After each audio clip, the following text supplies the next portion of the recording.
Welcome into a brand new episode of the Gimme the Hot Sauce podcast. We've got a special guest coming up in just a little bit. He's Chip Schaefer. He's the Bulls Director of Athletic Performance. He was the head trainer during the Dynasty years, a good friend of Stacey and myself, and it's going to be great checking out with Chip. I'm sure he's got stories to tell. I don't know how much he's going to tell us, but he's got some things buried somewhere, right? I'm going to tell you something. This guy's probably got more stories than I do because he's been on two championship organizations, the Lakers too. So he knows stories and things that are going on in the Lakers organization with Kobe. The comparison to Michael and Kobe. It'll be interesting to hear his take on that. And speaking of the Lakers, if you checked out our episode last week, we had on Jeff Pearlman, who is the best-selling author who's wrote a number of fantastic books, including Showtime, which is about the 80s Lakers dynasty, and that was turned into a TV show called Winning Time. 2 seasons on HBO Max, and the news came down Sunday night that HBO decided they're not going to renew it for a 3rd season, which is devastating. We had Jeff on last week. Go back and check out the episode. He tells some great stories about the inner workings of the show and some of the actors. And, Jeff was doing a one-man crusade to try to keep it going, but the reality of it is right now there's so many streaming services. There's a writer's strike going on. The show is expensive to produce, and unfortunately, HBO decided not to continue, and we're bummed about that. Yeah, it's terrible because, that was a very good era in basketball, and it kind of changed the way the NBA is operated. It became a business instead of an organization that was pretty much known for drug use, fights, and everything.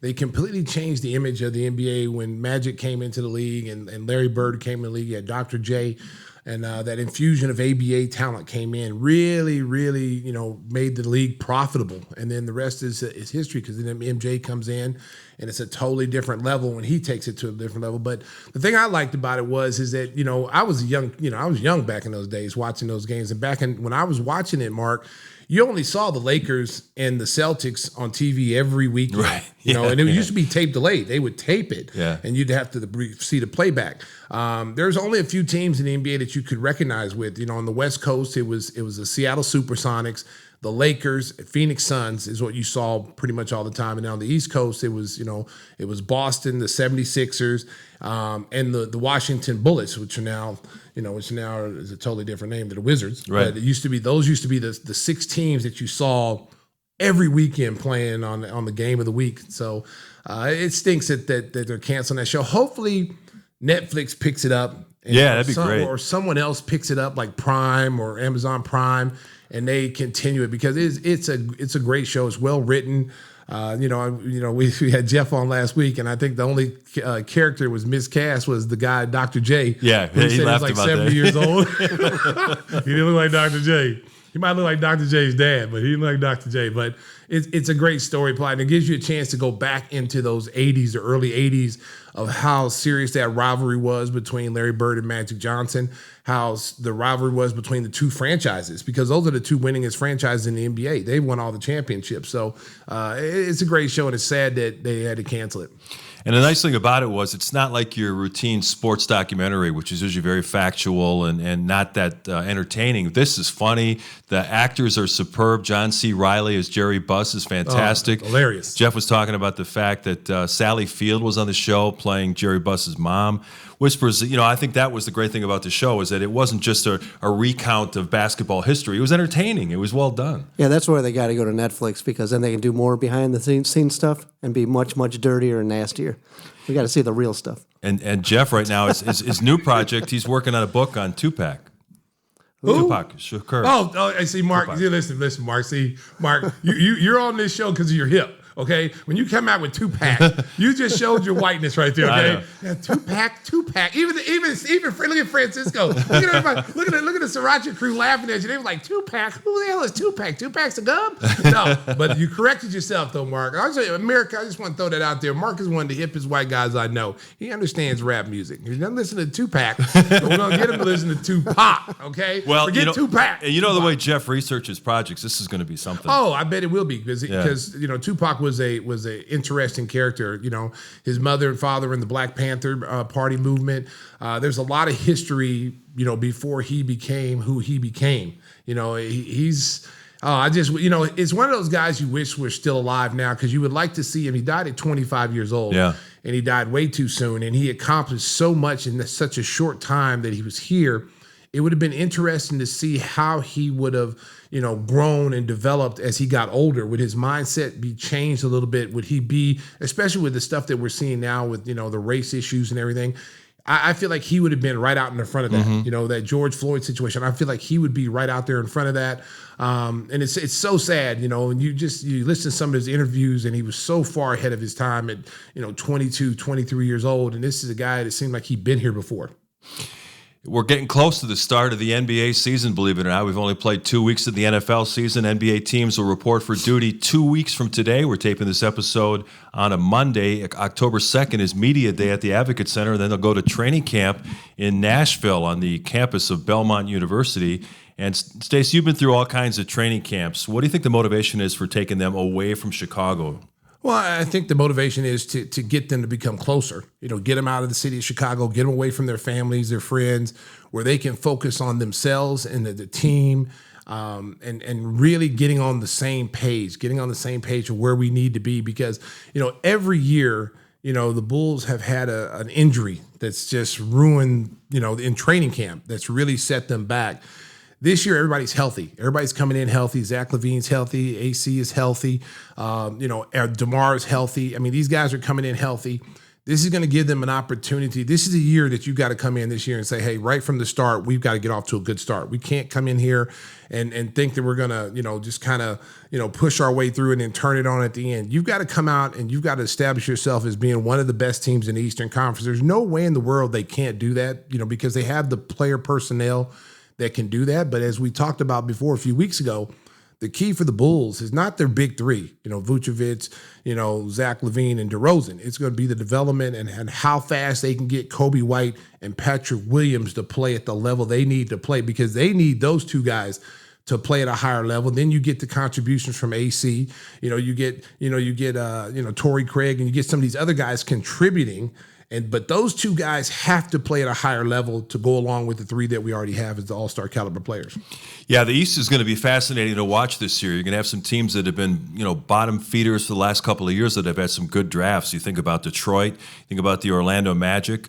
I know Indiana. Is thinking that they're going to make a move. They drafted Benedict Mathurin last year, who had a really good rookie season. He's going to be something to watch. So those teams are going to start creeping up. But you look at the top of the East right now, Giannis doubled down in his comments to the New York Times, saying that if there's a better situation out there, I'm going to go to it. He's setting the stage for a trade, man. Listen, and you look at Boston traded Marcus Smart. Hey, those teams are a little vulnerable now. I'm doing like Coach Deion Sanders. I'm out there hiring his mom. I'm going to hire his mom to work the kitchen for. If I'm AKing them, I'm going for the mother, have her work in the kitchen and make Greek food. I'm signing every Antetokounmpo brother and put them on the squad, have them play on, two-way contracts or whatever, have them here for a whole year getting used to, because we have a great Greek community. Like, Chicago is a big city. Chicago has everything that he wants here. Great city to play in, high-profile city. He's a guy that's not, I'm my honest opinion, he's a superstar not afraid to play in Michael Jordan's shadow. I don't think he has any qualms about that at all. I think if the situation was right and the team was right and there was good pieces for him to come here, I would not be surprised that, if this would be one of the places that he'd want to go to, especially it's right up the road. He loves his city. He's said it many times in interviews. He loves Chicago, loves coming to Chicago. Why not? Makes sense. It makes sense. It makes sense. He can be a free agent after the 24-25 season, but if he makes it clear to Milwaukee that he's not going to re-sign, they may be in their best interest to try to trade him in this next offseason. That's going to be one of the fascinating storylines to watch during this NBA season. The other one, Miami still has not executed a trade for Damian Lillard. They lost Max Strus. They lost their point guard who went out to the Lakers. They're in a situation where if they don't get this Lillard trade done, they may take a step back this year. They're going to have to add a third team. They don't have enough assets to make a move. And what I've heard today, just reading about it, is that Charlotte now is a team that's involved in this three-way trade. I don't know what Charlotte, they have some really interesting pieces as well. But, as far as I think the trade was you're sending Tyler Hero to Charlotte, and then the other team, then Dame goes to Miami, and then I think whatever picks that Miami has plus what Charlotte has, they're going to get something. But Charlotte's got to get something too. I mean, you're getting Hero, but listen, if you want us to help broker, you got to give us a pick. Somebody's got to give me a pick somewhere. I'm just not going to give you, help you out. You got to help me out, you know? So that's what I'm hearing now. The third team is Charlotte, but I just don't even know if Charlotte has really enough pieces that would make, the piece that you're getting back, are they better than what you already got there? You got to throw some picks and, maybe one of the young bigs that they have there that is, really maybe a Miles Bridges, PJ Washington. Maybe Miles Bridges would be included in that, which would be a good pickup for them. I know PR wise, his PR levels, not very good right now, but he's still a heck talent. of a player. Yeah, he's a talent, and you get him back to play with that young team. He started as your small forward, against, with Shaden Sharp and the other kid, Scoot Henderson. I mean, that'd be a nice athlete. That'd be an athlete. That'd be fun to watch out there. It'd be a lot of fun to watch. Well, unfortunately, we're duty-bound to talk about our Chicago Bears, who went on the road and lost to the Tampa Bay Buccaneers 27-17. Our Bears insider, Mark Grote, is standing by. He's been working hard, covering the day after press briefing by Matt Eberflus. Mark joins us now. I know you've been asked to give explanations for what happened, but really there aren't any. Tim and I were talking before the show. This is an organization that really, since Lovie Smith left, it has just spun their wheels. The names change to try to protect the innocent, but nobody's innocent because they, from the general manager to the coaching to the players to the play calling, everyone's asking for answers. Mark, you got any for us this afternoon? Well, it's funny you say that, saying that it's year after year, regime after regime. And you just got me thinking about Mitch Trubisky and his trajectory with the Bears, which when he came here, he was with John Fox, and John Fox didn't really do him particularly well. And then he's with Matt Nagy, and Nagy's got him in those 100 level courses. And then he eventually tries to get him 200, and Mitch Trubisky ain't it because he's not able to dissect defenses. He is not able to read defenses, all of those things. And then you start to have to dumb things down for Mitchell Trubisky. And now here we are in this situation. And we could start anywhere, but I guess I'm starting with the quarterback here, in terms of trying to give answers. Here we are in I guess, be careful what you wish for scenario with Justin Fields, because we all wanted him to pass more. Like everybody is like, man, if you could just pass more and get that combined, right, man, with the running game, then you're gold. And through 2 games, watching this pocket passer, Justin Fields, it doesn't look right. Doesn't look right. No. And listen, we could sit here all day and throw dirt on the Bears right now and be disgusted with what we've seen. But there were some bright spots. Justin Fields finally and Luke Getsy finally opening up the playbook a little bit in the passing game. You saw DJ Moore go over 100 yards receiving, which is I think is a key. They've got to just turn it loose and get this kid outside the pocket, because I think that's where Justin Fields is really at his best, is when he's on the move and he's got his eyes up the field, and then you force the defense, Mark, to have to make adjustments. Do we come up and make a tackle on this guy, or do we stay on our assignments and guard these receivers? If not, then he just lets it rip. I think making him a pocket passer, you're taking away. It's like Superman. You're putting kryptonite on this kid's neck by making him a pocket passer and not letting him play to his strengths. Yeah, because he was straight up weapon as a runner last year. I'm not afraid to use the word superstar when the way he looked as a running quarterback last year.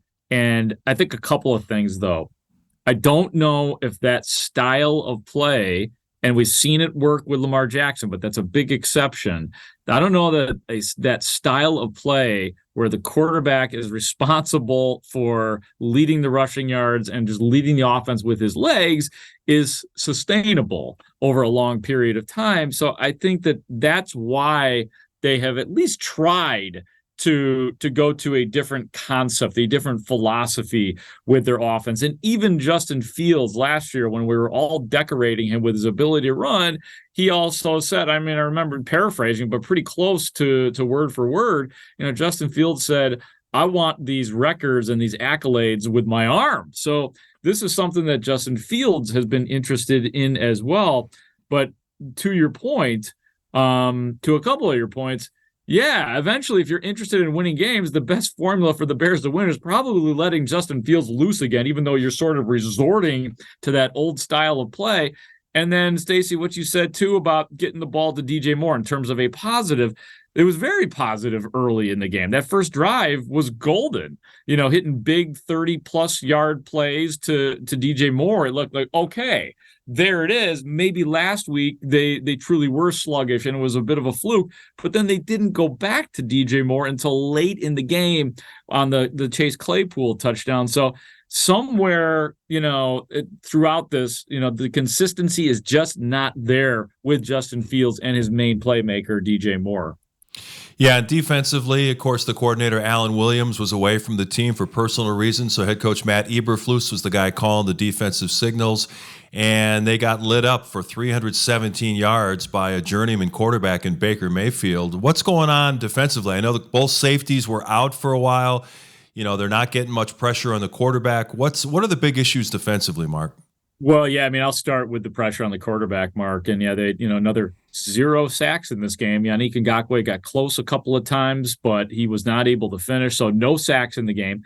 You gave the quarterback number. The defense allowed all 437 yards, and the Bears had 0 takeaways, and they demand takeaways from their defense. Philosophically, that is one of the things that they expect out of this team, and they are not making those big plays at all. The other area that to me was like number one that stood out to me was when I'm watching the game in real time. And that was Tampa Bay being 8 of 15 on third down, man. And some of those plays, the 3rd and 14 to Mike Evans, that turned out to be a 32-yard touchdown. I mean, that kind of stuff, that's just a gut punch, man. It's hard to recover from that. I mean, it's just so dejecting when play after play, you're looking at Baker Mayfield and he's got the rest of the country thinking, oh, maybe Baker Mayfield, maybe he's going to realize his potential here. No, it's just because you're going up against a bad Bears defense, and that has to be fixed quickly. And it's unfortunately, to wrap up his answer, unfortunately, it's the same stuff. They're not putting pressure or even giving the indication of pressure to the quarterback, save for Yannick Ngakoue on a couple of plays, and that messes up everything behind the defense. Yeah, going back onto the offensive side of the ball, I thought the Bears running back, Rashawn Johnson and Herbert, they were averaging like 5 yards per carry, and it seemed like they went away from that. It's like when they've got something good, Mark, it's like, okay, it's good for this moment, but we're not going to come back and revisit it until the fourth quarter when you're down. I don't understand that play calling. When something's working, if it's not broke, don't fix it. So it's like, why do they do that? I don't understand why they continue to do that. Yeah, I mean, and they even talked about how, at the press conference I was at today, and I asked Matt Eberflus about Justin Fields, and he said, we're just looking for more consistency. And it doesn't seem like that there is consistency in what the Bears are doing right now in terms of the play calling, in terms of what works. Rashawn Johnson, a 29-yard run at one point in time. So I guess if there's a glimmer of something positive over the first 2 weeks, it has been Rashawn Johnson. But I think, one of the big problems is, in terms of the, why not just keep running the ball, doing something that works? They don't know what their identity is yet. And, Darnell Mooney was talking about that at Hallis Hall today, that they're trying to figure things out. They don't know what their bread and butter is. We know what it was last year, but again, they just don't think that is sustainable for this offense. So they're the coaches, players, everybody is in this big, weird, confusing spot right now where they don't know exactly who they are. And that's not good, even though it's only 2 games into the season. Whispers, you got something for Mark?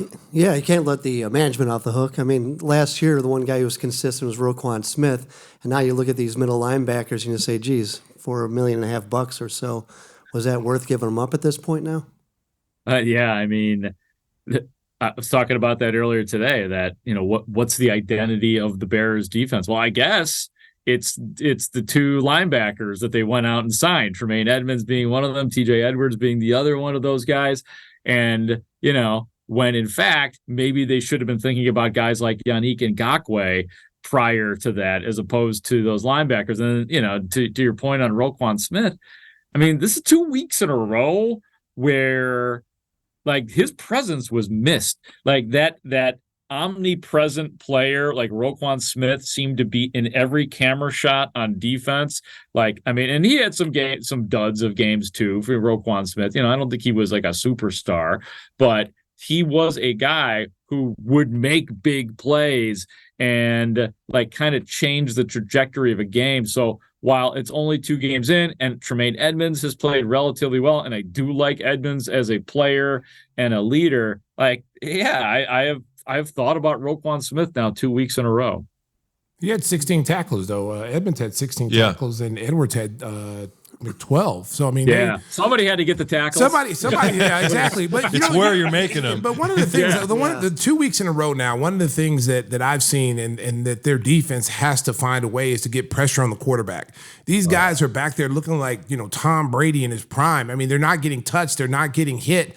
They've got to find blitz packages coming from different ways to try to make the offense have to think a little bit. I mean, when you got Baker Mayfield, and he's from Oklahoma, so I'm gonna give him his respect, but you got him looking like an all-pro. They're interviewing him after the game, on CBS or whatever, like he's the star of the game. Well, he did throw for 300 plus yards, but you don't put no pressure on them. You're not blitzing. You're not sending anybody in there because your defensive line is not going to put the pressure on. You're going to have to come from linebackers or cornerbacks or safety. I know. Oh, I know. I mean, and that's unfortunately, philosophically, in that 4-3 defense, they don't like to bring extra pressure. They like to depend on the big guys up front, and obviously your 2 defensive ends in Yannick Ngakoue and DeMarcus Walker as well. I'll tell you what, like one of the most frustrating parts of this game, or moments of this game, I thought was talking about Baker Mayfield and the Bears kind of making him seemingly reviving his career into stardom, which just means we're going to see Baker Mayfield in more commercials than we care to see him in. But there was a 3rd and 8 in the third quarter. Tampa Bay's up 13-10, and Mayfield makes a little sidearm flip under pressure. Yannick Ngakoue got to him, but was not able to close the deal for 7 yards. That led up to a 4th and 1, and then the Bucs were able to easily convert that. But to your point, he was looking like Patrick Mahomes on that play, eluding the pressure and then coming up with a little sidearm. I saw that play. Right. And then there was no doubt that they were going to complete or convert on the 4th down. So, yeah, I mean, that whole thing is it is wholly frustrating from the Bears' defensive perspective. And now they get the real Patrick Mahomes on Sunday, who just signed a new contract, making him, if not the highest paid quarterback, one of the highest paid, $50 million plus for the next 4 seasons. And the Chiefs have not played that well, so I guess they're glad to be seeing the Bears defense on Sunday, right, Mark? I mean, like, it sounds ridiculous, but it's a get-well game for the Kansas City Chiefs. Yeah. And I unfortunately, I had to say this a couple times last year in big mismatches with the Bears, and I don't mean this to sound crass or funny, but the Bears have to devise a game plan in which they don't necessarily try to win, but they try not to get embarrassed. You know what I mean? Like that's where they are. This is turning out to be such a mismatch based on the Bears' first 2 games of the year. You just don't want to go out there and make fools of yourselves at this point. Well, and Patrick Mahomes has a little chip on his shoulder because he thought he should have been a Bear. They were told his dad that they were going to draft him. So that's always going to be on the back of his mind when he's playing Chicago, is to try to stick it to him. And I ain't gonna lie, America, Bears fans, I don't want to see him get embarrassed, but I want to see Patrick Mahomes have a great game because he's on my fantasy team. So I want him there we go. And we're playing for money, baby. I need him to come up big for me. Sorry, Bears fan. This week I need Patrick Mahomes to do good. Cash does the talking. Exactly. That's right. It does the motivating. It gives us that extra little push we need every single day of our lives. There's no doubt about it. It's funny. I was talking about the Mahomes thing. Like, you're right. He still has a chip on his shoulder. It's like, you won, dude. You got us all. Everybody was wrong. Leave us alone. But I guess if it's for Stacey King's fantasy team, I will allow it. If Whispers allows it. Way to go. Way to go, Pat. Keep throwing those numbers up, baby. I need 400 plus this week. He's my quarterback too, Mark. So thank you. Okay. And speaking of Stacey, if you go to a great rib joint or steakhouse in Kansas City, maybe you can sneak in some of Stacey's barbecue sauce. Let the locals try it out down there. Oh, okay. Oh, I'm still. Hey, BYOB, baby. Bring your own still bottle. waiting? Whispers, what are you doing? Whispers, come on, man. Oh, did you move, Mark? It should be there. What is happening? No. It was actually my fault the first time. I forgot to put my address down, but I do believe was it you, Whispers, that texted me to get on it? So I'm gonna be. I might go home today to my place, and there may be somebody waiting with hot sauce in hand. Yes. So I'll let you get. Bring your own bottle. BYOB, baby. Yeah, take it down to Kansas City. Down there, spread baby. the word. Hell yeah, man. Hell yeah. That's our Bears insider, Mark Grote. Check out his great work on The Score. He's working morning, noon, and night, bringing you the best Bears news possible. Thanks, Mark. We'll see you after the Chiefs game. Yeah, Thanks, take Mark. care, guys. Have a good one. Bye-bye. Hey, speaking of that barbecue sauce, Whispers, how can the folks pick up a bottle? They can head right on down to. What, Christopher Walken got laid off or what? Well, he doesn't like this Monday schedule. Oh, wow. Wait, let's see if we can bring him up. Chris, wake up. Oh, here he is. Don't wake me when I'm napping, man. So, like I heard from Whispers as I was dozing, go to GimmeTheHotSauce.com, GIMME, thehotsauce.com, and use some of our codes. They're using them again, Mark. It's nice. Good. I thought everyone was a moron out there, but they're starting to use it, realize sauce, when it's free, it tastes better. So use Walk and Q and Walk and Fire. Get some free bottles.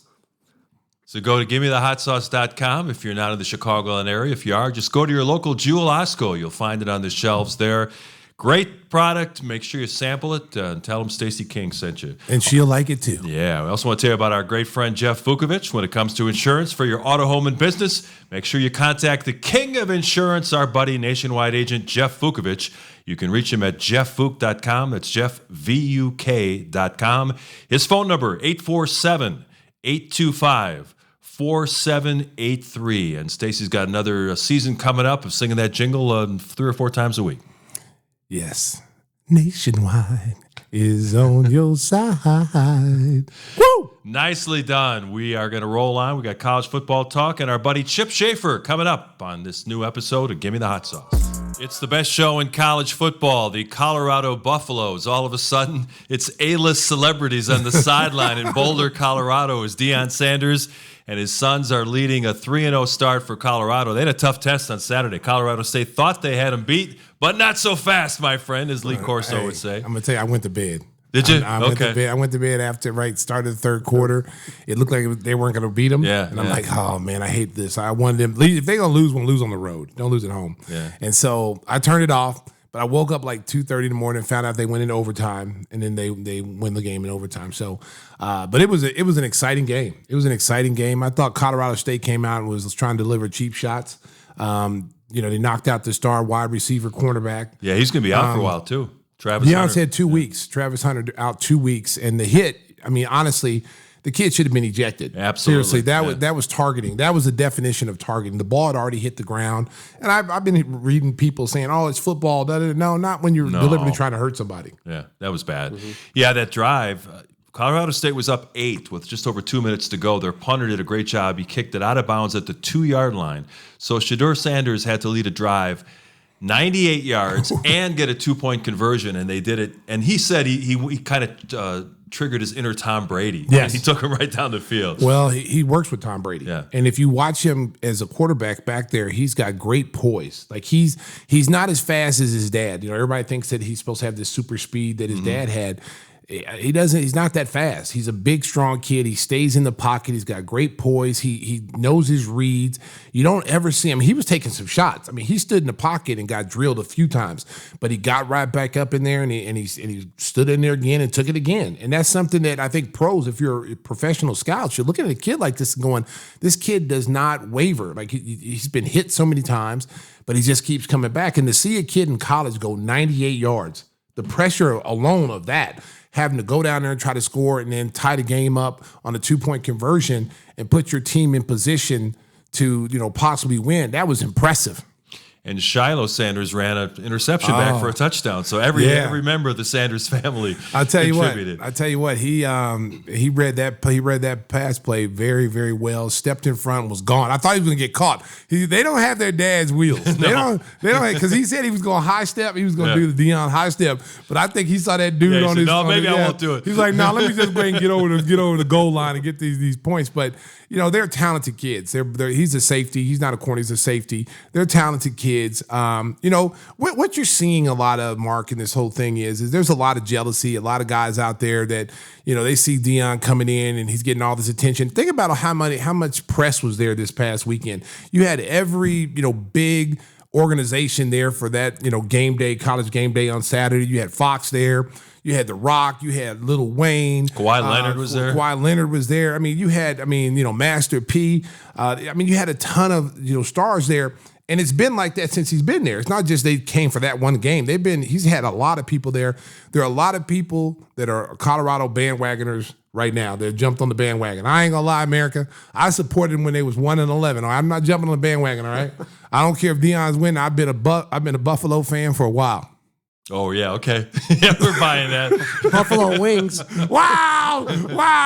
Oh, Whisper speaks. Oh, wow. Hey, what did you think of the Colorado State coach trying to get a cheap shot saying that my mother didn't, taught me to take my hat and sunglasses off when I'm talking to an adult? Well, you know what? Listen, if you want to motivate your team and do that off camera.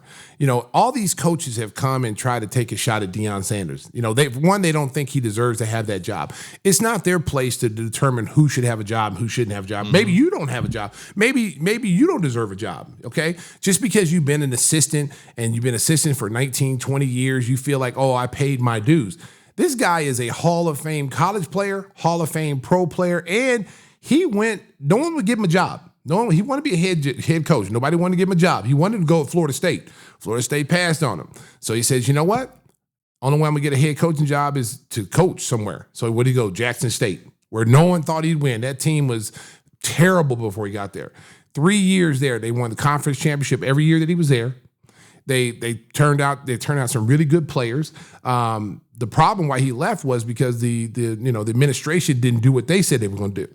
He took a pay cut for them to be able to make sure the players had the right gear. He got Under Armour to come in to give him gear.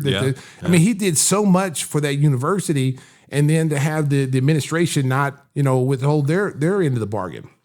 Yeah, now they take a step up in class. Colorado's got to play at Oregon this week. Then I think they play USC the following week. So we'll see. And nobody expects them to be a national championship contender. It's a great story. Hey, I'm gonna tell you they've something. taken a huge step forward. I'm gonna tell you something. If the season ended today, they had a better season they did last year. They're 2 wins up. Exactly, They only won one game last year. So no one expected them to win more than 2 games this year. They've already won 3. Now, the key for them is I see them winning 7 to 8 games. Okay. Now, without Travis Hunter, that's going to hurt them. It's going to hurt them because he's their two-way player. That's like losing 4 players, okay? So they're going to have to – they've got enough skill players. I mean, that's one thing they're really loaded at is skill players. The biggest thing that they're going to have a problem with, and you saw a little bit with Colorado State, is the offense and defensive lines. They don't have the depth, the quality depth that these other schools have, that they can run in 3 or 4 new guys. So you're going to see a lot of these guys get worn down as the season goes along. So, but give next year, the next 2 years, Colorado's going to be a team, especially in the Big 12. They're going to be a team to be watching out for. And everybody wants a piece of Deion Sanders. He's doing interviews with just about everybody. Whispers, you said you caught him on 60 Minutes? Yeah, it was a great interview. Yeah, what was the high points from that interview? Just his out-and-out humility. I'm just kidding. But wow. hater. They said, hey, show me the best coach in America. And he goes, you got a mirror?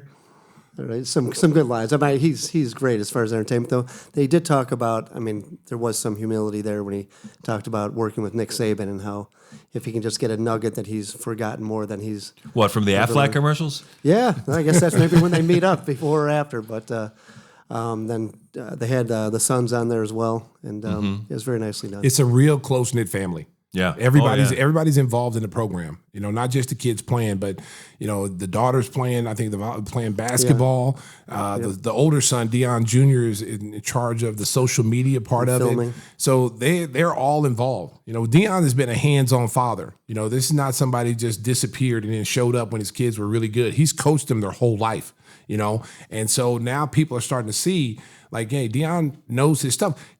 The guy's a Hall of Famer. Like, I mean, worst case scenario, I mean, he could coach your defense. I mean, and so what people are afraid of is that here's a guy, he had the #1 portal class. He got the #1 recruits in portal. He's going to get more next year. Absolutely. Of all this promoting that you're seeing, the kids are on TV, the program is getting a lot of love. Regardless of how they end up, kids are going to want to play for them because he understands them. He can relate to all of them, the music, but he holds them to high standards. He's like, hey, I'm getting guys ready to graduate and get to the NFL. You want to come here? That's what we're doing. But you're going to have to work. And if you listen to some of his kids talk, not just his kids, but kids on the team, they say, man, we work hard. Like, we work extremely hard. There's no shortcuts. And you see the way they're playing. I mean, that team believes in what he's doing. He's a hell of a motivator. That guy, I'm telling you, when you listen to Deion Sanders talk, when I heard him talk, I just want to go put on some pads and tackle somebody. I might tackle Whispers before the night's over. Play my theme music, as he says. Yeah. Where's my theme music? But did you see how he cleaned house when he got there? Oh, yeah. Yes, that's pretty ruthless, but he was right. Over 50 players. If you can't take the words, you're not. They were 1-11. They had to make some changes if you wanted to. Well, listen. At the end of the day, you're 1-11. Yeah. Okay, and the coaches get fired. The players don't. So if you're Deion Sanders, you're coming in, you're saying, wait a minute, you guys are so bad, your coaches got fired. So why you're gonna have to try out. Yeah. I'm gonna see what you look like. I'm gonna look at game film. I'm gonna see which guys can help us and which guys can help this program go forward. If you can't, that's what a portal's there for. Whispers, you mentioned Nick Saban, and Alabama is struggling. I think it's the first time in over a decade that they weren't ranked in the top 10. They beat South Florida, but they struggled. That game was delayed by lightning and weather in the area. I think it was like 17-3. They lost to Texas the previous week. And just today, they announced they're going back to the kid Milroe as the starting quarterback because they tried two different guys last week. And anytime you're rotating quarterbacks, that's a recipe for disaster. Listen, Mark, it's musical chairs in Alabama. This is the first time they've not had a solid quarterback, okay? You've had Tua, who's doing well in Miami. You had, Jalen. Jalen Hurts was there. Mm-hmm. I mean, they've had some really good quarterbacks. A.J. McCarron. They had Mac Jones. They had some really good, solid quarterbacks. And, those guys had to wait for another guy to leave, and they were there for 2 years or whatever, and they all got to the NFL. They didn't have that in waiting, And so if I'm Nick Saban, I'm playing the portal. Like, hey, Peyton, I'd like to get Arch here. He will start for me as soon as he walks through the door. When we get him off the plane, he will start. He's our starter. That's what I'm doing. Because, Arch Manning is waiting for his opportunity in Texas. And with the way that quarterback is playing, I don't know if he go unless he's going pro at the end of the year, I don't know if Arch's going to be playing there for at least 2 years. So and they're going to have to make a decision to redshirt him this year.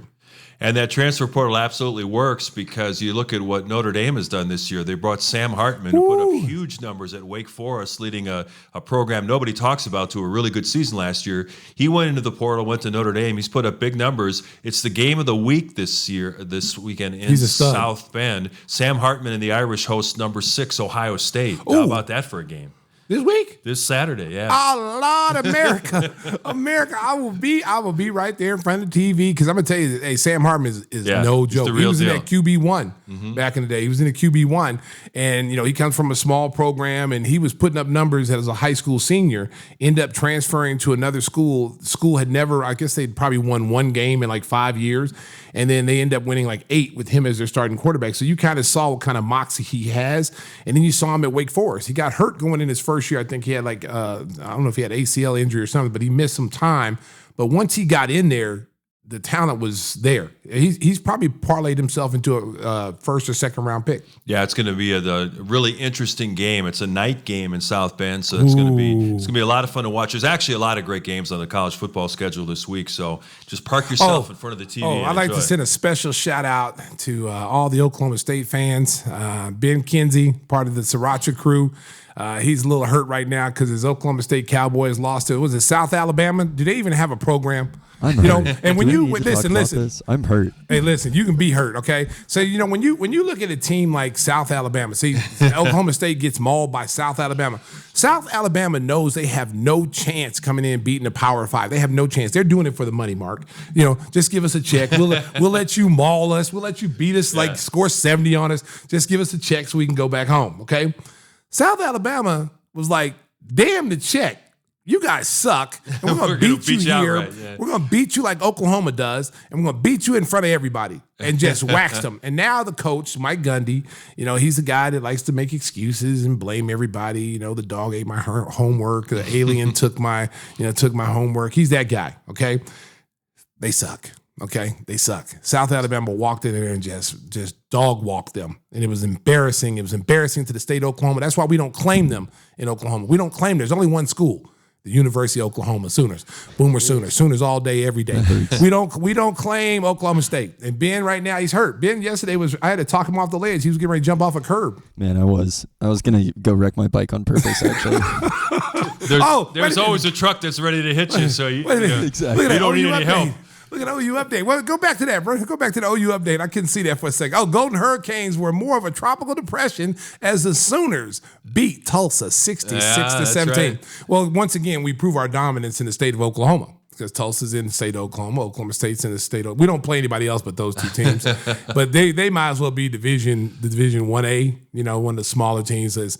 I even think Tulsa will beat Oklahoma State. Oh, okay. Thank you very much. We appreciate that. He doesn't want me to talk about Oklahoma State anymore, America. He said enough, or he's walking out. All right, so we've got Chip Schaefer standing by. He's going to tell us all kinds of great stories about the championship years, both in Chicago and in Los Angeles, working for Phil Jackson. That is next on Gimme the Hot Sauce. Back on Gimme the Hot Sauce, time to introduce our special guest for this week. He's been a longtime friend of the Chicago Bulls organization, Chip Schaefer. He was the head trainer during the dynasty years in the 90s. He's back now as the director of sports performance. Chip, thank you so much for joining us. So we promised our listeners that we're going to have all kinds of great stories. Let's get right to it. Tell us your favorite story about working with Stacey King during the early 90s. Boy, there's so many to choose from.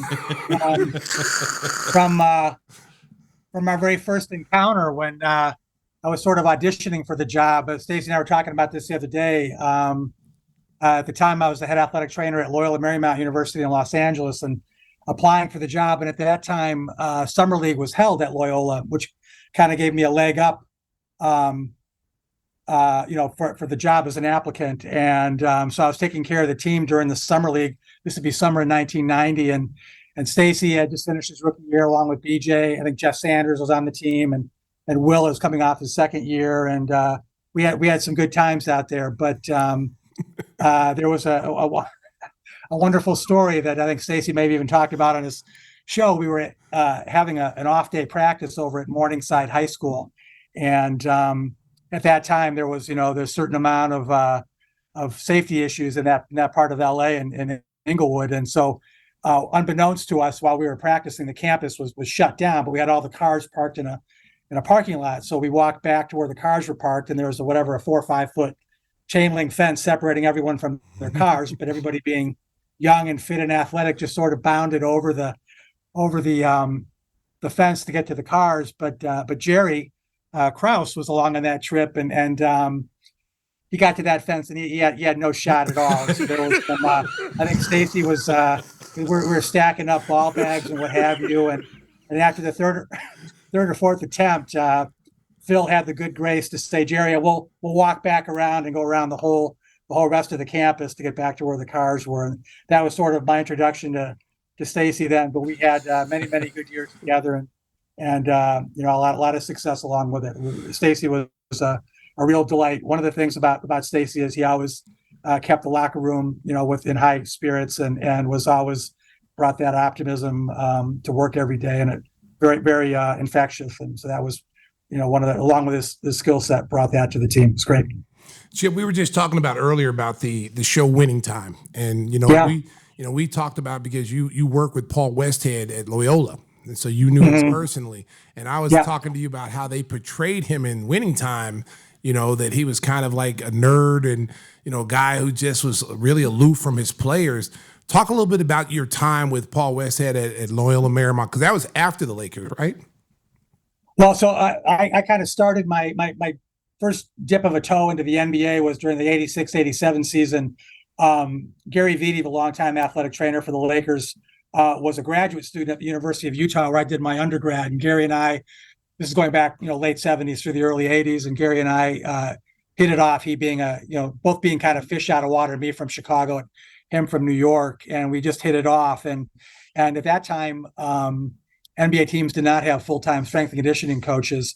So the 86-87 season, Gary kind of hired me on a part-time basis. My full-time job was working at the Curl and Joe Orthopedic Clinic in LA, and then on kind of a side hustle doing the strength and conditioning stuff with the Lakers, which led to the head trainer job at Loyola opened that next summer in '87.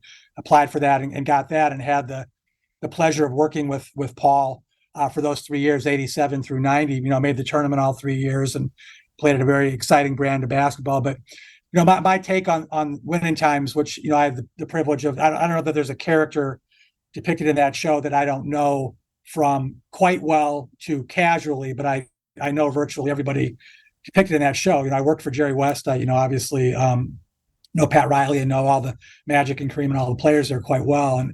And one of the things that was very clear, I haven't seen season 2 yet, but I thoroughly enjoyed season 1.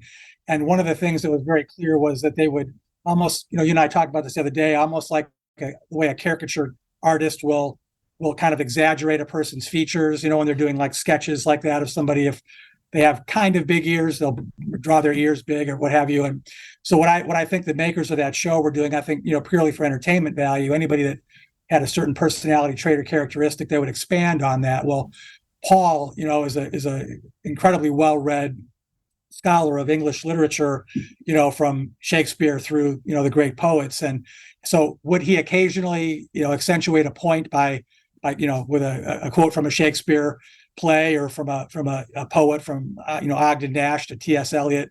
Yeah, on occasion. But the way they depict him in the show is like you can't ask you to pass the ketchup without punctuating with a great quote, which I think is part of it. It's all entertainment.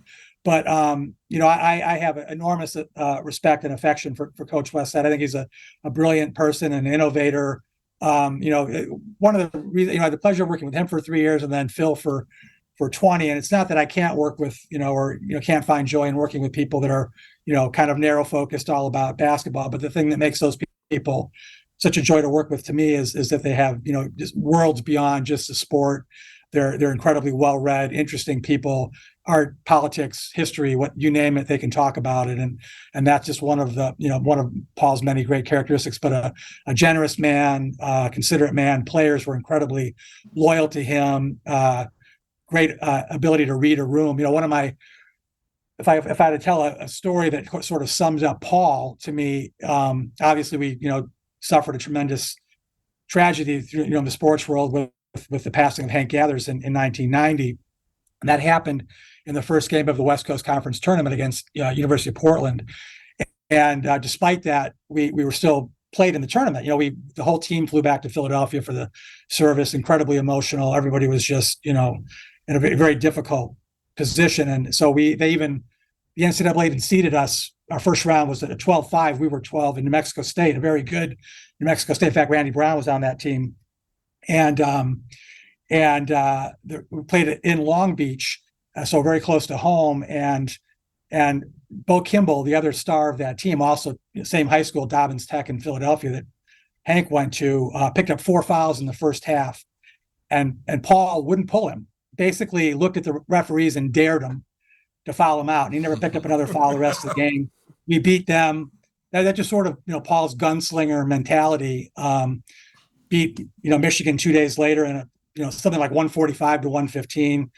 Went on to Oakland the next weekend, beat a superb Alabama team, and then played the eventual champion UNLV with a chance to go to the Final Four and finally succumbed to their incredible talent. But it was quite a run, quite an emotional run. But Paul was the leader of that team in every sense of the word. And I just have enormous respect for him. And I think that Adrian Brody, I guess, is the one portraying him in the show. I think does a credible job of it, but he doesn't capture the Paul Westhead that I know really at all.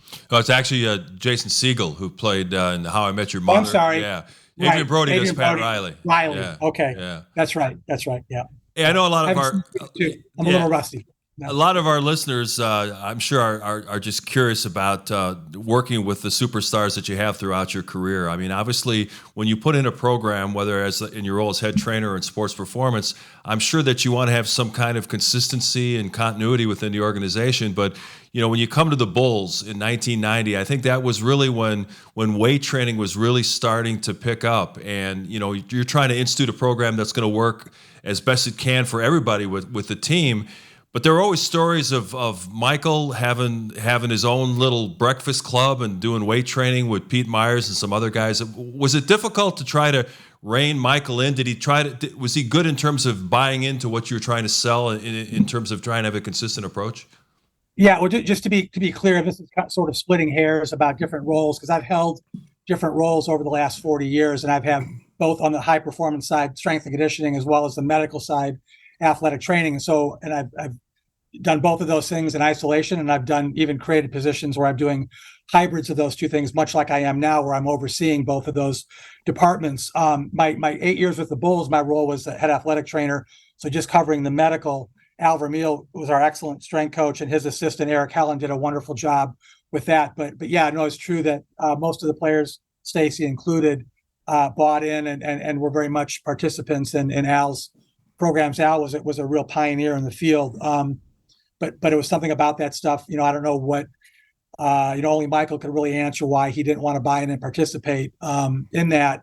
And it was around the time I came in 1990, as I understood it, that he really hadn't done much traditional weight training prior to the year before. But I think some of those beatings with the Pistons, he finally realized that he needed to, put some lean muscle mass on. So he wound up hiring Tim Grover, who everybody in Chicago obviously knows that name, and then stayed with Tim throughout his NBA career. For my part, on the medical side, he was, I had no problem working with me, and we had a great relationship. But I would say that, but my later roles with the Lakers and Sacramento Kings, and even back here, does touch into the high performance area. And to answer your question, I think that it is important to be able to individualize program, realize both assessing what an individual player needs, but then there's also a bit of a sell to the whole thing. As I've said many times over the years, one of the hardest things in this business is getting large millionaires to do what you want them to do. And so part of that is the art of the sell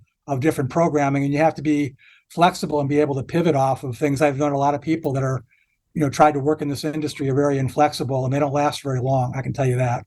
So, from organization to organization, player to player, you've got to be able to, build those individual relationships and build programming off that the player will buy into, and that you feel good about it is delivering, what that player needs to.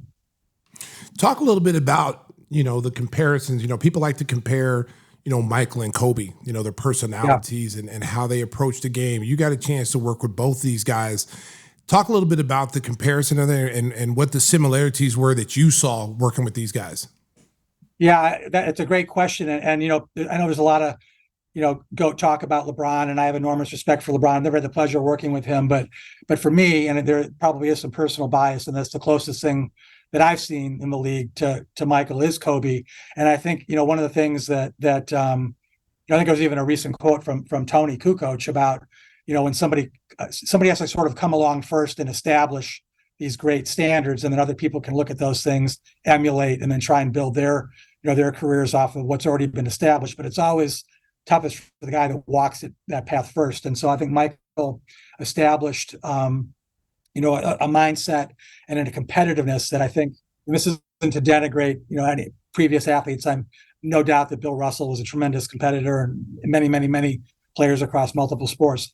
But I've certainly never seen anybody, that had an almost pathological, need and passion for competition, just competing and driving himself and finding motivation wherever he could find it, until I met Kobe. And Kobe was very much the same way, similarly driven, first guy in the gym, last guy out of the gym, leading by example.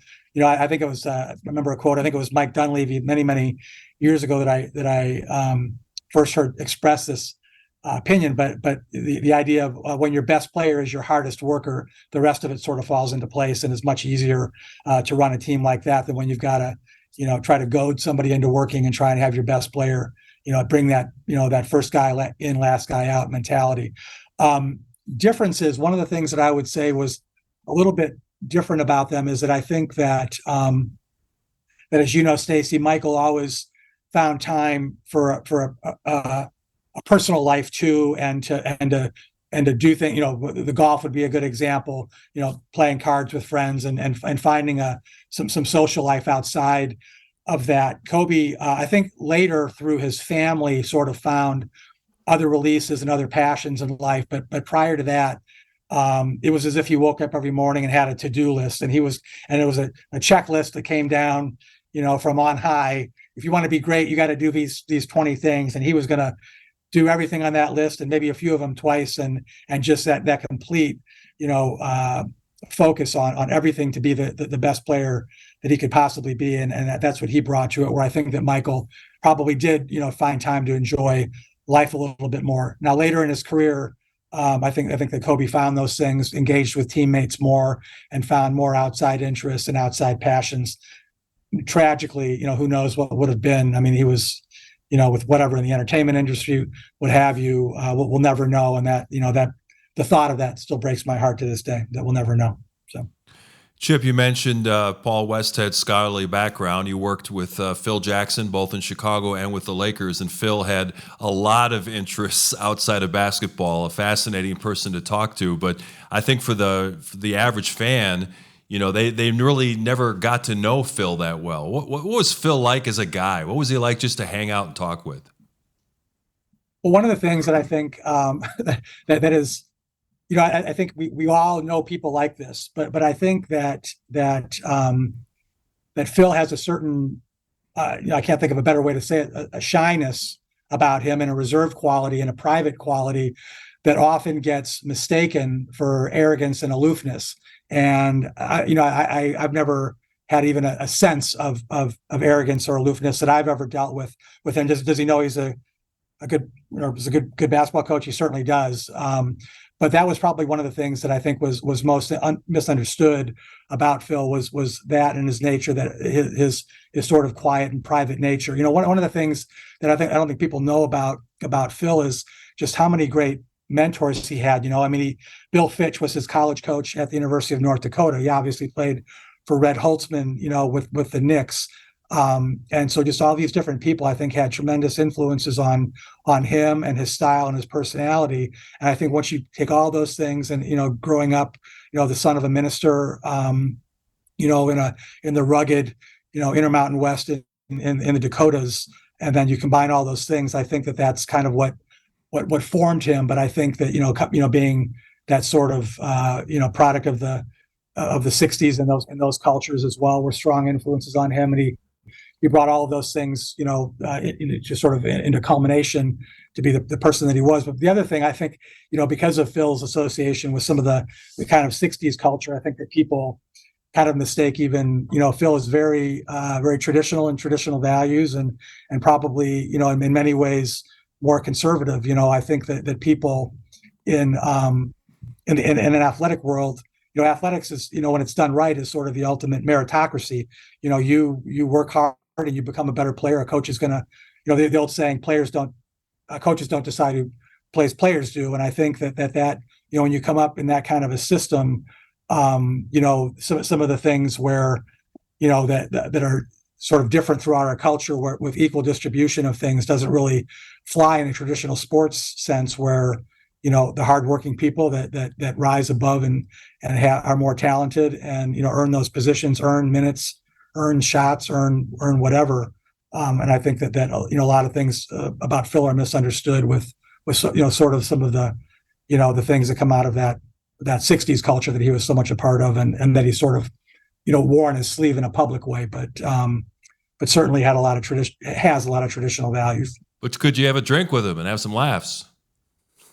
I've had many laughs with Phil over the years, and we still keep in close contact. And again, when getting back to my point about talking about him and Paul, how well-rounded they are. Most of my conversations with Phil over the years, I would say very little of it's been about basketball. Most of it's about life and politics and family and culture and other issues like that, which is what makes him so fascinating. I mean, you could be, a minute before tip-off walking out to the floor of a game 7, and you could be talking about a column in the New York Times that William Safire or somebody wrote at the time, or trying to figure out a New York Times crossword puzzle clue or something, and that's what he's all about. But I don't think I know a more well-read, or ever met a more well-read person than Phil. Chip, talk a little bit, because you're one of the few people that can really comment on this. Talk what it was like to be able to experience Michael and Scotty in their prime, then their first three-peat, and then when Michael decides to come back from baseball, you get a chance to go in the second three-peat. Talk a little bit about the differences between both those players in that first three-peat compared to the second three-peat. Yeah, it's interesting that you bring it up, because I was just kind of discussing this with somebody today. I used to get asked that a lot, the difference between the two three-peat teams. And, other than, Bill Cartwright maybe and Craig Hodges and Cliff Levingston, a couple of other players, that was with you and BJ and Scott Williams and Will, that team had a more youthful kind of energy, where it was all kind of the first time through. And so there was that kind of excitement, and certainly, with Horace, just that, that Johnny Bach Doberman defense, just the raw athleticism of those teams was just really something to behold. And then you kind of fast forward a couple of more years, everybody's a little bit, still has great athletic qualities, but a little longer in the tooth. You add Denis in, Ron Harper and some other players, and then you bring in the Kerrs and the Bushlers, the Weddingtons, etc. You had a lot of those players that were had been in losing programs. And so I think that and you could speak to this yourself probably, Stacey, when you had the privilege of coming into a team like that, and that's all you know of the NBA, that's how you think that, the NBA is and how success is. And so maybe, we're not, to me, gratitude is one of the wonderful features that we should all have more of in our life. But when you kind of come into that, it's almost, born into a wealth of riches, and so maybe there's some taking for granted of some of those, those wonderful qualities that team had, and the enormous success that those teams had, where it was just, guys almost, you had to have to wake them up before a game. They almost got bored with winning. They were, it was so commonplace, where that second three-peat again had, by that time players were a little bit older, married, families, kind of a level of maturity with that, where it was a little bit kind of a different group to work with. And I think that both Michael and Scotty were going through those phases too. They couldn't, they had to maybe kind of pace themselves a little bit more and stuff, but still obviously have those raw moments of athleticism on display when they needed it. But there was a little bit more conserving of that. But then obviously Denis was the big X factor, bringing his energy and stuff into the building, and Tony on those teams. So they had very different, Michael and Scotty were the only constants on those 2 3-peat teams. Other than that, a complete changing of the cast, even, with coaching with, Johnny Bach, leaving and Jim Clemens leaving and bringing in Frank Camblin and Jimmy Rogers added a different element even to the coaching staff. But I think that they were the two constants and the two driving forces behind that. And one of the things I remember, there's some people that were Sports Illustrated fans may remember this, but there was a Sports Illustrated cover that I still remember. It was kind of an animated image, but the title was, "Are the Bulls so good they're bad for basketball?" And I think when you get to that point where you're just, if we all remember back then, it was, going into this season, for example, you look at it and, who would you pick? I don't know. You could probably think of a half dozen teams that wouldn't surprise you, if they were, champions come June. But back in those days, it was, we were so spoiled, it'd be January or February, you'd be looking at the Western Conference standings, kind of guessing who you might be playing, where we're going to go in June. Yeah, exactly. That was it. I mean, I don't mean to sound arrogant about it, but that was how we were at that time. It was such an obvious thing that we were going to be there, and that nobody else was going to come out of the East but us. You mentioned Dennis Rodman in passing, and as the head athletic trainer, he wasn't exactly the poster boy for taking care of your body. He was, out late at night and doing whatever he was going to do. And share with our listeners some kind of conversation or story that you might have of the bad boy Dennis Rodman, and how you tried to keep him somewhat on the straight and narrow. Well, I'm gonna give you I'm gonna cut Dennis some slack, because a lot of Dennis was on a night before a game. Dennis was early to bed and ate a good, nutrient dense meal and really took care of himself. It was after a game when the next day was a non-game day that all bets were off. And I can't remember if it was 97 or 98, but there was Howard Stern had rented a camper and was doing this sort of national bus tour where he was kind of following the team around. And so we had a game in Philadelphia, and he was with the team, kind of trailing the team at that time. It was late in the spring, and we had a game there, but spent the night in Philadelphia before going on to whatever the next city was. And for whatever reason, the rest of the players, Steve and Judd and Bill and Luke and all the other guys, decided to join Dennis and Howard Stern on Howard Stern's camper trailer on an excursion to Atlantic City. Anybody that's I think the hotel has changed hands, but at that time we used to stay at the Four Seasons Hotel in Philadelphia. It's on Ben Franklin Parkway with these great big picture windows that face Ben Franklin Parkway. And every morning, Phil and the staff would get together and have breakfast and talk about the game the night before.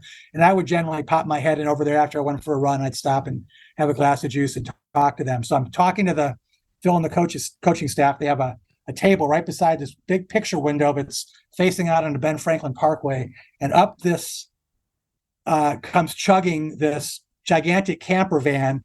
The doors fly open. It's like 9 o'clock in the morning, and it's like a Cheech and Chong video. Out stagger Steve and Judd and et cetera, et cetera. And he led him astray that night for sure.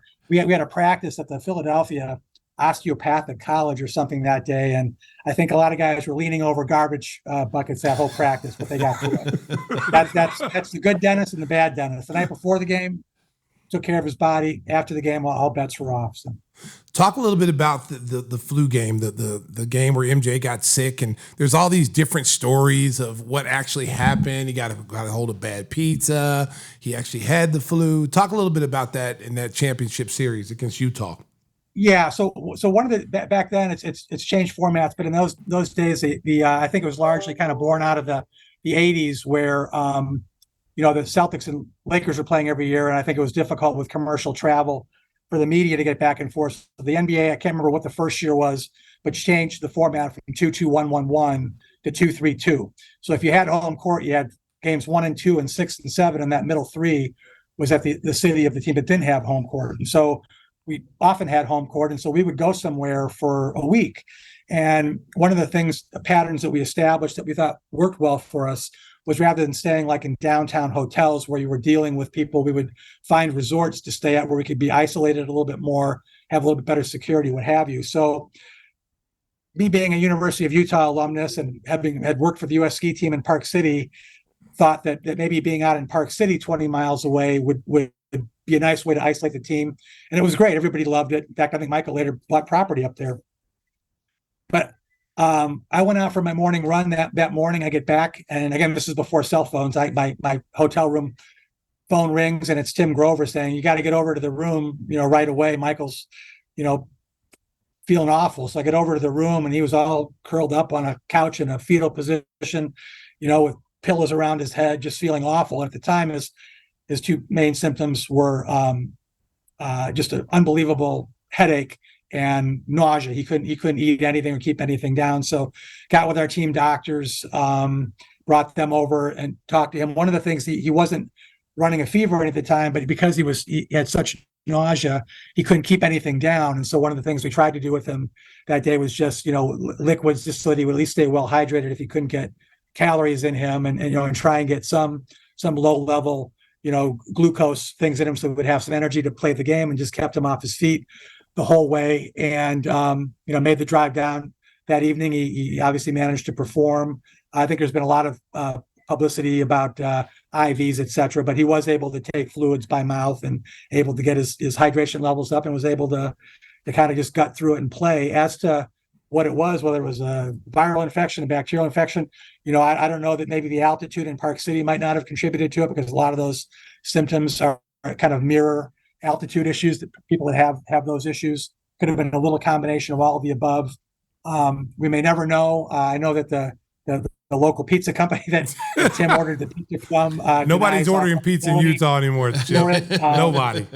But I don't think that they're known for that. But I don't think we'll ever know what the cause of it was. But he certainly was as sick as any athlete I've ever seen, and managed, obviously, knowing the importance of the moment, and his mental strength and ability to overcome any and all obstacles, just gutted it out. And I think he probably just in his mind had a one play at a time.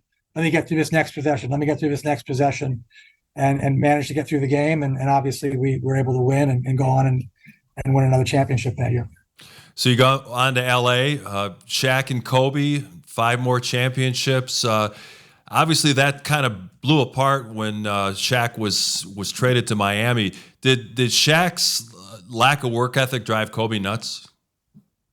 Yeah, I think that was one of the things that I think has become sort of publicly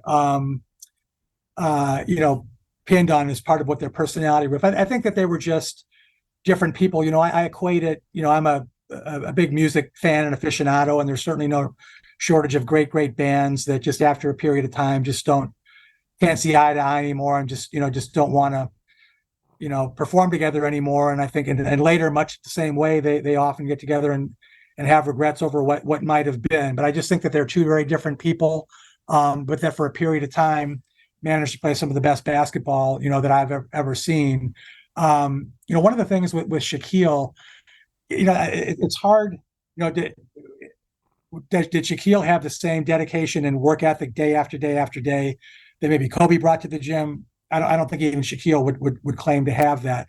But when it came to competition and games, he competed as hard as anybody, and he worked hard. I mean, we had, he had some health issues for a period of time where he had some abdominal issues, and we brought in a specialist, actually someone who's become a very dear friend of mine, Alex McKechnie, who works for the Raptors, who was one of the world's authorities on treating like sports hernias and abdominal injuries. And the amount of work that Shaquille had to put in that I saw firsthand to overcome that injury, I would rate as second to none. So he was more of a person that knew what he had to do, but didn't necessarily always seek going above and beyond and doing, checking every box there was to check. But he knew what he had to do to perform. And when you think about his physical gifts and tools, who among us, if we're given that much, would still have the drive? I mean, he was the most dominant player in the league from my perspective for many years. So who among us wouldn't say, well, I'm already the best and most dominant there is. You want me to work more? Why do I need to Right. do that? And so it's hard to blame him for that. But Shaquille, again, when the ball went in the air on a game, Stacey had many years playing against him, and what a load he was to play against. And don't forget the '96 Eastern Conference Finals where we overcame that game in '95 and swept them, and threw 3 guys and 18 fouls at him, and plus Denis, and had that hard time overcoming him then. But I think it did reach a point where one of the things that was interesting with that was they were somehow it lined up that they were both free agents in the same year, both Shaquille and Kobe, in that 03-04 season, the year that we lost to the Pistons in the finals. And looking back, maybe that was part of the problem. It was almost like with Dr. Bus, two sons competing for their father's love and affect, pick me. And when it became clear that those differences couldn't be worked out, I think that the decision was made to trade him to Miami for, I believe it was for Brian Grant, Caron Butler, and Lamar, which if you follow that trade far enough around, which people should do, I think Caron begat Kwame Brown, who begat Pau Gasol. So you can look at it like we traded Shaquille for Pau Gasol, and that all worked out pretty well too, right? That's kind of the nature of the business, if you think about it. Chip, talk about the last, because a lot of our Bulls listeners, they're getting an insight from you. Okay, so and so talk about the last championship year going into that season. What was the mindset going? Did everyone know this was the last dance per se? This was the last go around for this team, or did you guys think that, hey, Phil's going to come back, Michael's going to come back? Because Michael had made it clear that he was only going to come back if Phil came back, and then once that was established that Phil wasn't coming back, then that pretty much was the end of that team. Talk a little bit about that. Yeah. Look, it's, the years, memories get fuzzy, but that's still pretty clear to me. And looking back, it just, I don't think there was anybody. I think the team, to be honest, as constructed and what everyone had been through was on fumes at that point. I mean, when I watched Last Dance, and I was right there in the thick of it, and when I watched how much Scotty struggled with his back injury, in that last game, I mean, I felt awful, and here I am, was responsible for getting him through that game, and I just think that even though that next year was a lockout year, we might have had, you could point to that and say, well, you would have had more time to recover, and the team would have had such continuity in a 50-game season, what would have happened, had you gotten through and maybe played the Spurs that year in the finals? How would that have turned out? Could one more have been squeezed out? Perhaps. I don't have the gift of omniscience that I can make that determination. But looking back, I know I was exhausted mentally, physically, emotionally, and I think that everybody was just spent. I think the idea that a couple months later we would have all been coming into a training camp again together, that would have been a tough go. Michael had the I think, I can't remember that summer, did he not? Yeah, his finger with a cigar cutter or something. And you look at Scotty coming off back surgery, et cetera, and Denis another year older, and everybody. I just there would have had to been a bit of a roster overhaul, but I don't know that anybody with Phil at that point. I don't know that anybody, and he could have been convinced to come back. And as you said, Stacey, I don't think anybody else could have come in and led Michael and Scotty and Denis and Tony and everybody else the way he could have. So, I just think it was time. I don't know that you could have squeezed any more juice out of that orange at that point, to be honest with you. So I feel real good about it. What a perfect ending, right? To put put that in a frame and end it right there was beautiful. So. Well, before we go, you're gonna go to Whispers. Yeah. I'm gonna tell this story about Chip. Okay, so Chip. First of all, Chip used to be a runner. He used to run like miles, 10, 15. I mean, marathon type guy. Okay, and so we'd always tease Chip because he's the skinny Chip. He was skinny, and he's a strong dude. But we took it for granted. I didn't think he was that strong. But so anyway, we're in the finals. We're playing the Lakers, and we're staying at the Ritz-Carlton in the Marina Del Rey. So it's me, BJ. We told Chip we're gonna go downstairs and lift.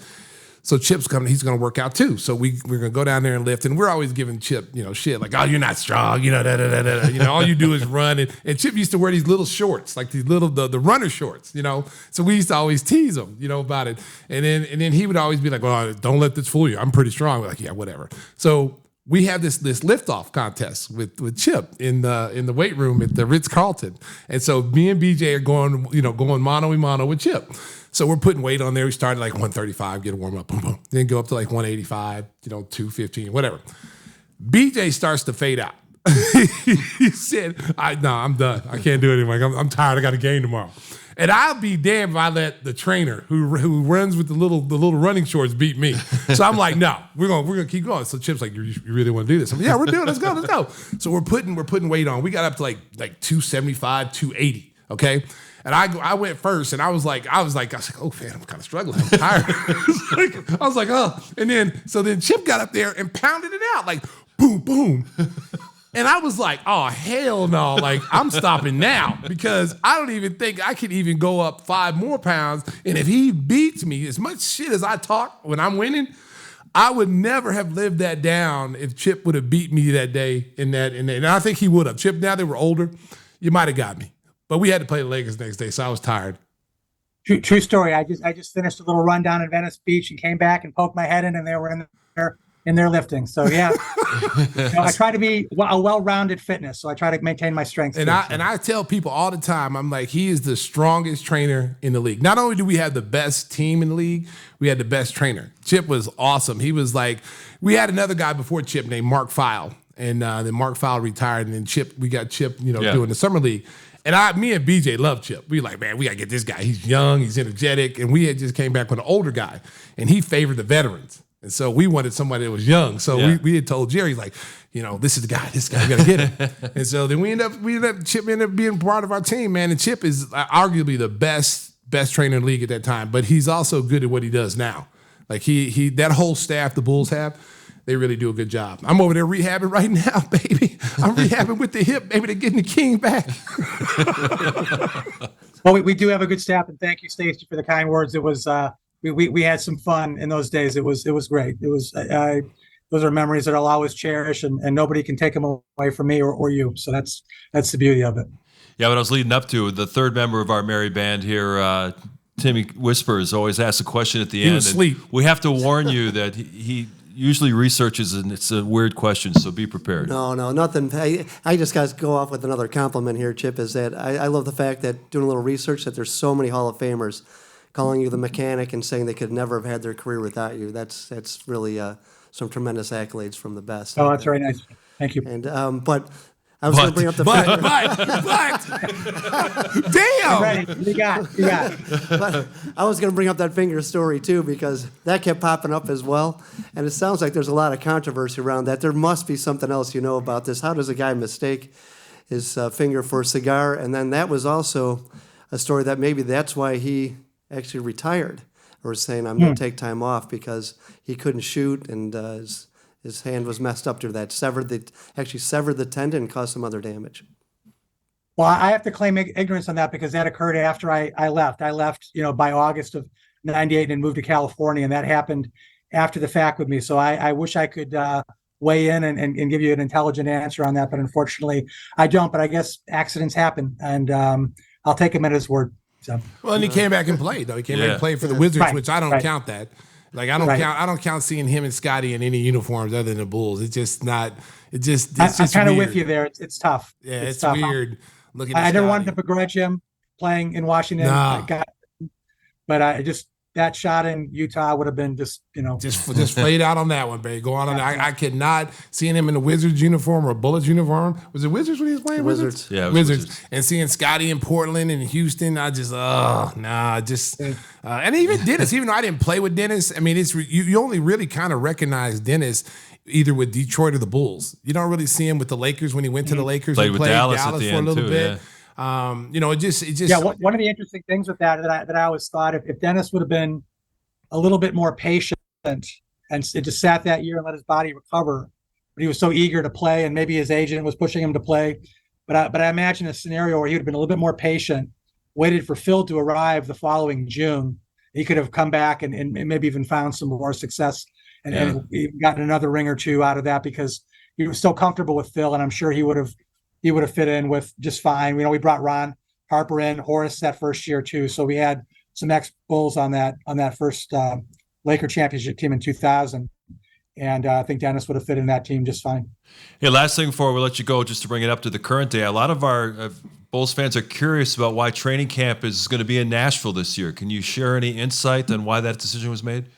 Yeah, I just think it was a decision made in tandem. I think that it was probably started with Coach Donovan, who we've had some small tweaks to our roster. Let me just say for Bulls fans listening out there who may not realize how impactful players that don't necessarily come in with great statistical accolades or histories, but so far Javon Carter's been in our gym every day for over a month. Torrey Craig's been in the last couple of weeks.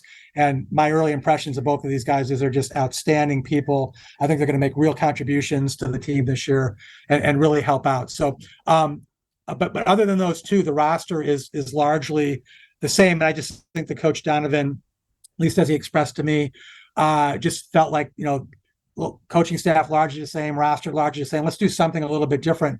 And actually, teams I've been with in the past, when I was with the Lakers, we used to go away to training camp every other year to Hawaii. So, which was not hard to pitch to people.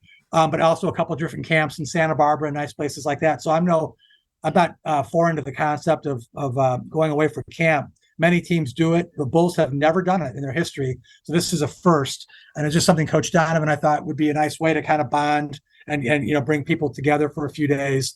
As to why Nashville, I'm going to give a little bit of credit. We were, when it was decided to do something, and then it became aware, Steve Pankow, our equipment manager, was the one that just, as we were kicking around different cities, Billy's got connections in Florida, obviously.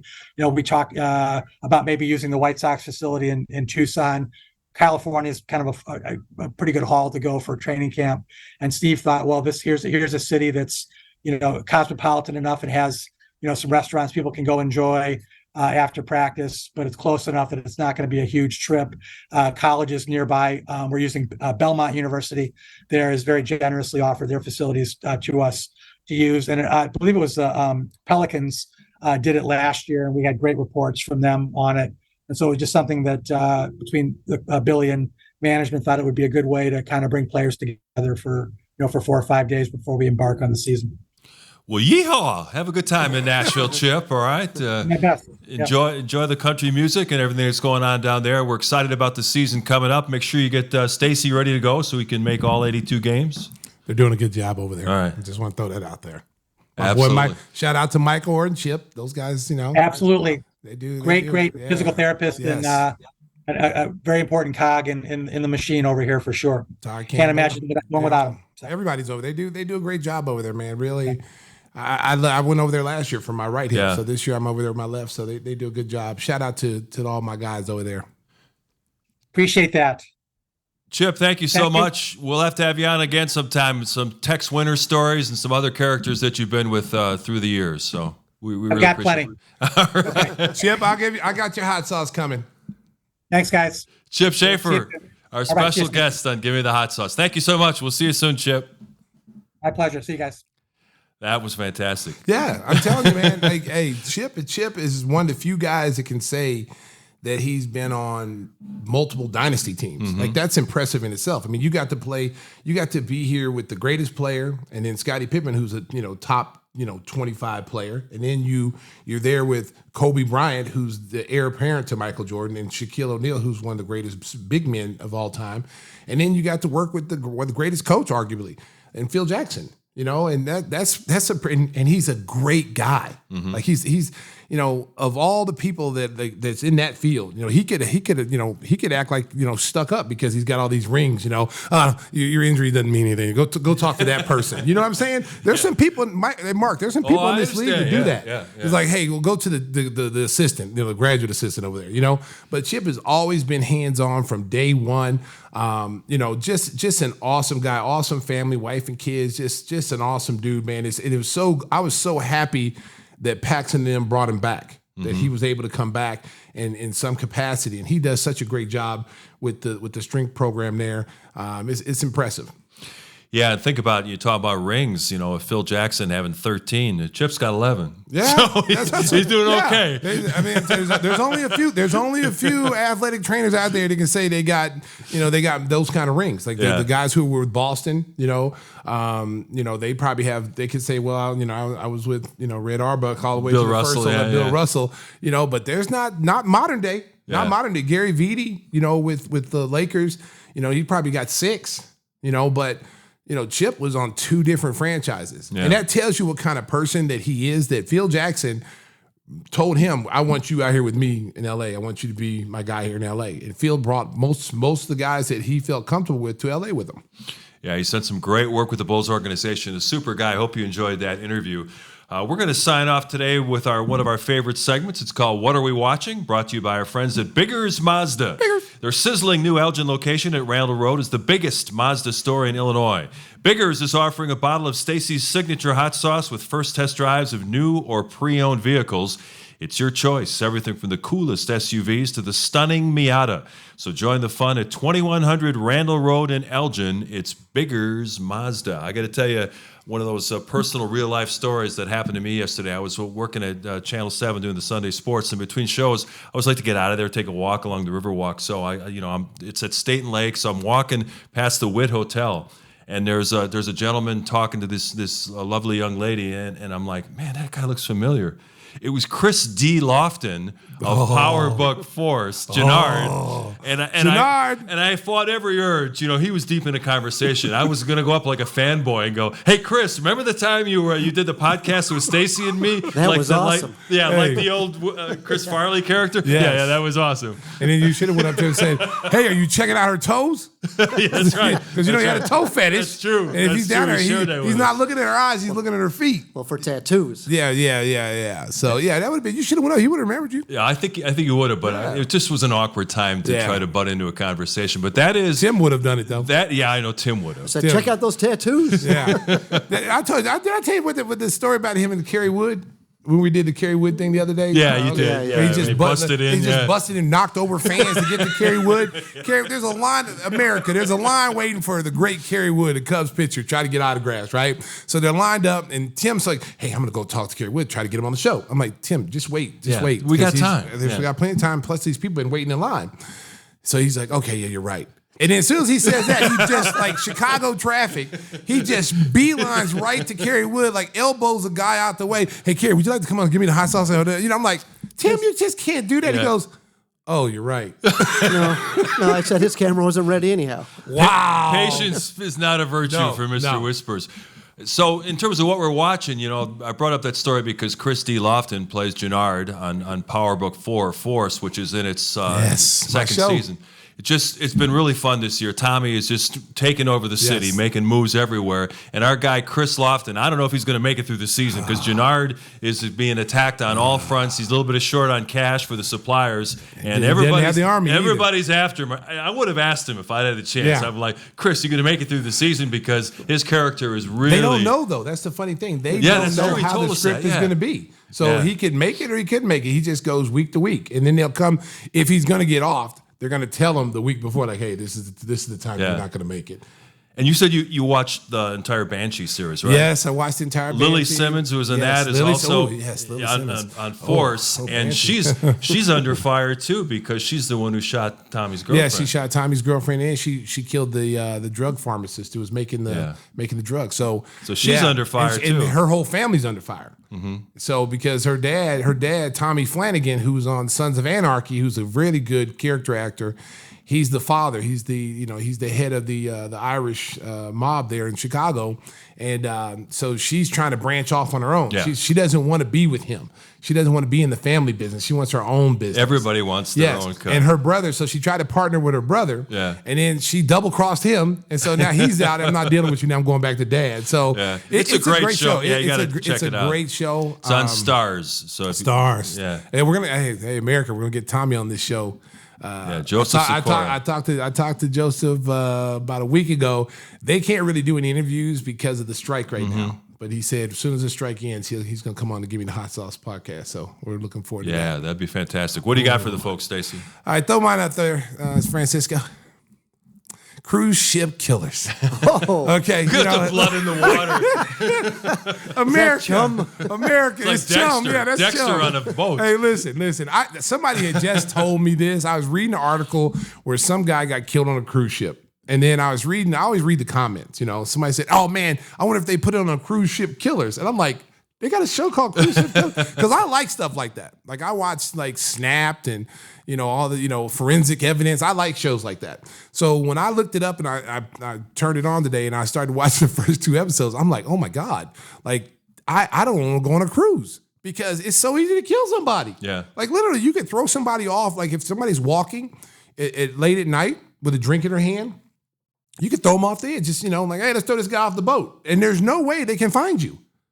They have to wait until, like, that's true. Because if you get knocked off the boat, most likely the fall will kill you because you're coming from the top deck. Yeah. But the current, like the motor, the propeller is going to suck you under. And you see that blood right there? That's probably what happened right there. Somebody got sucked up under there and got chewed up like a blender. But it's a great show. It's like a whodunit. The first episode I watched today was two young couples. They just got married, and then 7 days into the honeymoon, the guy killed her. I'm like, damn, what'd you get married for? And he didn't get anything from it. It was no insurance policy. It just he got mad at her because they were both fitness people. So this is the dumbest argument. She's sitting there on her honeymoon. She shouldn't have to worry about how she's looking right now so she's eating whatever she wants, okay? Yeah. So she ordered an extra dessert. And the guy got mad and like really reamed her out in front of everybody in the restaurant, which they're now witnesses because something happens to her. They can always say, hey, look, so-and-so was yelling at his wife. So she gets up and leaves. And then he's sitting there and he's upset about it. Everybody's looking at him. So he gets up and leaves. And then she wants to go for a run. Because now she's feeling bad because I ate too many pieces of cheesecake, and now you make me seem like I'm some fat lady. So she goes and runs. So he runs with her.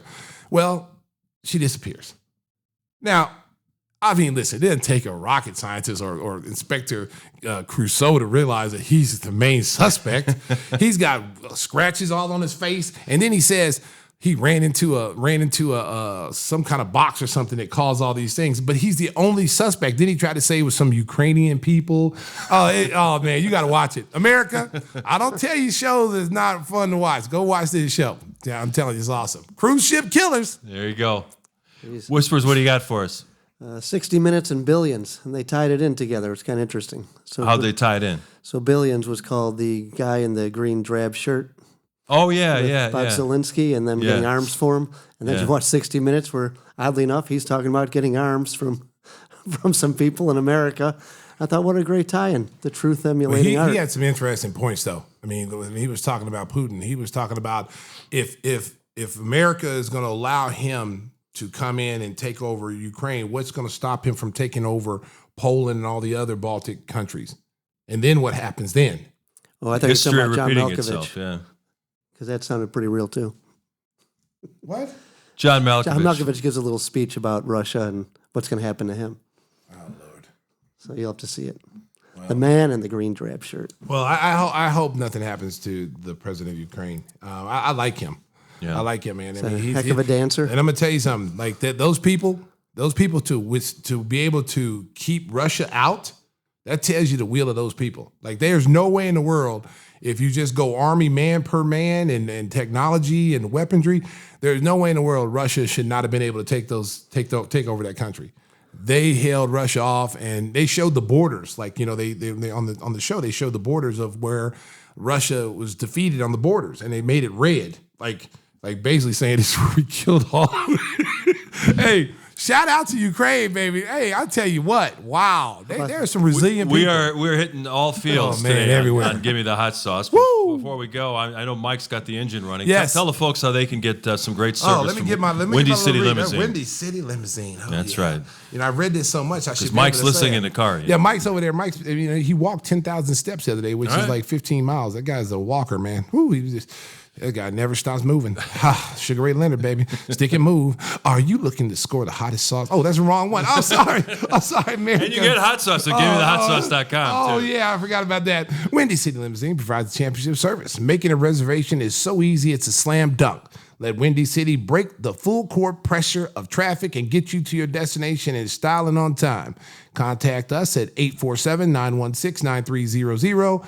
That is 847-916-9300, or visit WindyCityLimos.com and ask for Mike Amaroff, the greatest driver ever. He's a 5-belt. He's got a black belt in Taekwondo, Hapkido, and Jeet Kune Do. And he's an all-around good guy, too. So ask for Mike. And I see Stacey's son, Eric, is sitting on the couch going, when is this show going to end? So we're gonna wrap it up here. We're make sure Eric gets some food on the way out. He's my bodyguard, too. I want to thank the Sriracha crew for their great work today.